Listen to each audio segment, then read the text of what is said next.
ઇડલીની અનેક રેસિપીસ તમે ટ્રાય કરી હશે, પરંતુ શું તમે ક્યારેય આ રીતની સેવની ઇડલી ટ્રાય કરી છે? તો જોતાં જ ખાવાનું મન થઈ જાય. ફક્ત 10 મિનિટની અંદર ઇન્સ્ટન્ટલી બની જાય અને બાળકોને ટિફિનમાં લઈ જવાની પણ ઈચ્છા થાય. તો એકદમ tasty, super soft, healthy, instant આજે આપણે જે માર્કેટની અંદર ચોખાની સેવ આવે છે, જેને વર્મિસેલી કહેવાય છે, તેનો ઉપયોગ કરવાનો છે. અને હવે આની અંદર આપણે દહીં એડ કરીશું.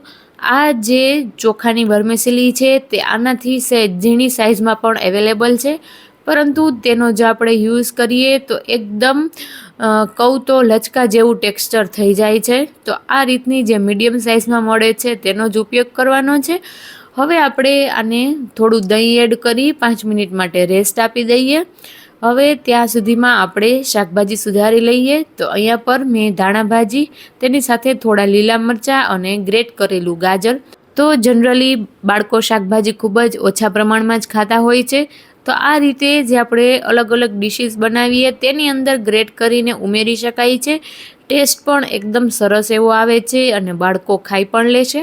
હવે જે આ ઇડલી છે તેનો આપણે વઘાર કરવાનો છે. તો એના માટે અહીંયા પર એક વઘારિયાની અંદર ગરમ તેલ કર્યું છે. તેની અંદર રાઈ, જીરું, તેની સાથે દાળિયાની દાળ અને થોડી એવી અડદની દાળ, તેની સાથે મીઠો લીમડો અને હિંગ. તો આટલી વસ્તુનો આપણે વઘાર કરવાનો છે અને થોડી એવી હળદર એડ કરીશું, જેથી કરી ઇડલી એકદમ સરસ એવી પીળા કલરની બને. અને હવે આપણે આને મિક્સ કરી દઈએ. તો હવે જે ઢોકળિયાની અંદર ઇડલીના મોલ્ડ આવે છે તેને એકદમ સારી રીતે તેલથી ગ્રીસ કરી લઈશું. જો તમારી પાસે ઇડલીના મોલ્ડ ના હોય તો ઢોકળિયાની અંદર એકદમ નાની નાની વાટકી હોય ઘરમાં, તેની અંદર પણ સેટ કરી શકાય છે. એકદમ પરફેક્ટલી સેટ થઈ જશે. હવે જે આપણે ઇડલીનું બેટર છે તેને આમાં સારી રીતે સ્પ્રેડ કરીશું. તો હવે રેડી છે. આપણે આને સ્ટીમ કરવા માટે મૂકીશું. તો મીડિયમ ગેસની ફ્લેમ ઉપર 15થી 20 મિનિટ સુધી આને સ્ટીમ કરવાની છે, કારણ કે જે આપણી સેવ છે તે થોડી જાડી છે, એટલે કૂક થતાં થોડી વાર લાગશે. તો હવે આ ઇડલીની સાથે ખવાય એવી એકદમ ટેસ્ટી નાળિયેરની ચટણી બનાવીશું. તો એના માટે મિક્સી જારમાં અહીંયા પર કટ કરેલું નારિયેળ, તેની સાથે નાનો આદુનો ટુકડો, તેની સાથે 2 મોડા મરચાં, છાલ ઉતારેલા દાળિયા અને ધાણા ભાજી ડાળખા સહિત લીધા છે.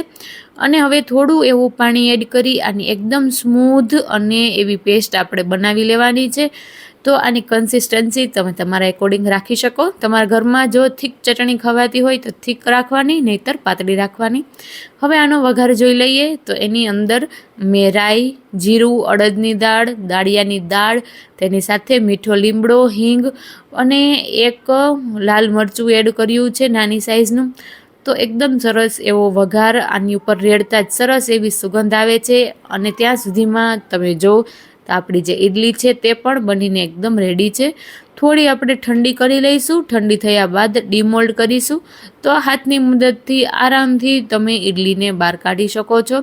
તો બ્રેકફાસ્ટમાં કે પછી બાળકોને લંચ બોક્સમાં કંઈક નવું આપવું હોય તો આ એક બેસ્ટ ઓપ્શન છે. એકવાર જરૂરથી ટ્રાય કર્યા જેવી વસ્તુ છે. ખાવામાં એકદમ સોફ્ટ લાગે છે.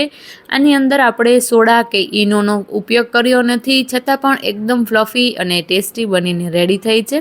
તો આગળ હું તમને ઇડલીને કટ કરીને પણ બતાવીશ કે કેટલી સોફ્ટ બની છે. તેની સાથે નારિયેળની આ ચટણી એકદમ પરફેક્ટ કોમ્બિનેશન લાગે છે. જો તમને મારી રેસિપીસ ગમતી હોય તો ચેનલને સબસ્ક્રાઈબ કરજો અને એક લાઇક જરૂરથી કરજો.